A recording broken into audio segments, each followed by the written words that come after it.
I've noticed that a lot of producers could be so much more dope if they weren't so insecure. And it sucks because the insecurity definitely be coming from all these lies that the worst kind of producers be spreading. So today, let's laugh about it and talk about why their misinformation isn't any reason for you not to fully express yourself. Grab the free kits, join the Chord, peep the EPK for the lore. Hey, check out this song I just did with Matt Corman, and let's talk about truth number one. Loops are a fundamental part of music production.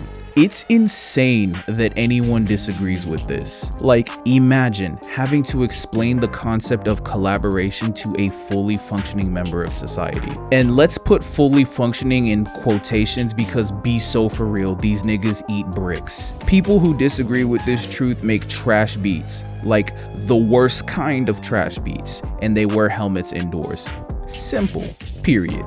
And here's a video you can send them the next time they bug you. I'll link it down below. I am going to keep it a Bizzly Wizzly with you right now, gang. Whenever niggas gets talking about, you ain't a real producer if you use loops, I really just be looking at them like these. Because what do you mean by that? But hey, take a look at this response and tell me this is not the most accurate statement you've ever read. Next, truth number two is you don't need placements to build a career. And in general, the concept of a placement is so stupid. Like, can we please stop saying this? Producers with motion never call their finished songs placements. They talk about them like they're just getting music done. I talked about this in a video essay on the Todd channel and how Metro Boomin basically views his entire career from this scope. Not gonna lie, if you're still chasing placements in 2024, going into 2025, you're kinda corny. Like, I don't mean getting placements is corny, I love that. And even the pursuit of improving your catalog by working with more established artists is a worthy endeavor. But the culture of like devoting the entirety of your creative effort towards a placement is killing the progress of countless would-be standout producers. So let's get into why it's corny and how we can do better. First, placement chasing is not how you get placements. Metro even said this in his producer grind video.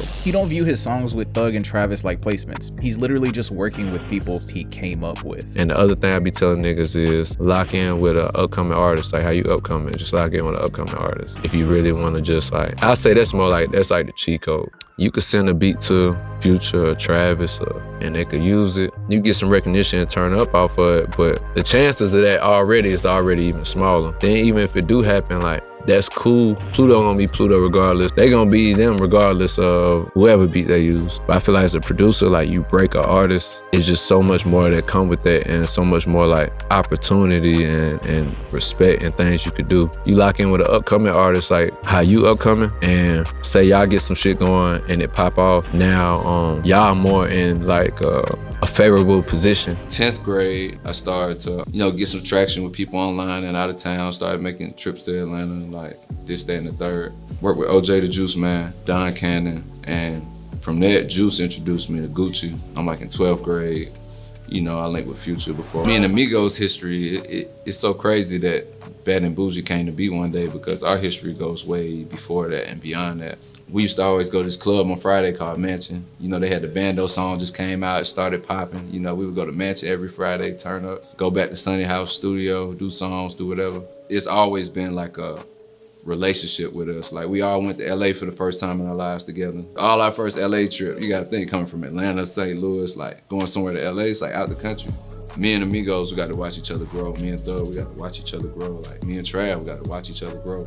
And now that I think about it, it's low-key the same for me. Like, none of the quote-unquote big songs in my catalog are placements in my eyes. It's literally just the good fruits of my honest labor. An example from my own career, I came up with Yanga Chief. So going platinum in South Africa wasn't me placement chasing. I was just making music with an up-and-comer like myself. And since then, bro has gone on to really make a name for himself as one of the biggest names in African hip-hop. So the key is to touch hands with artists and producers at your level and then grow with them. Stop viewing yourself as too good to work with smaller indie artists because you're saving yourself for Lil Baby or Don Toliver. Come on, bro, tee up. All right, so truth number three is mixing is very important. Again, why does anyone with more than one brain cell disagree with this?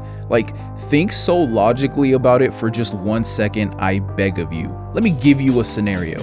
Would it really matter how good you are at making beats if every time you exported anything from your DAW, it distorted and undersampled every track? No, because all people would hear, no matter how good you are, is ass coming through the speakers. My brother in Christ, you could be 2010s Kanye West, it wouldn't matter because your shit is gonna sound ass coming out the speakers.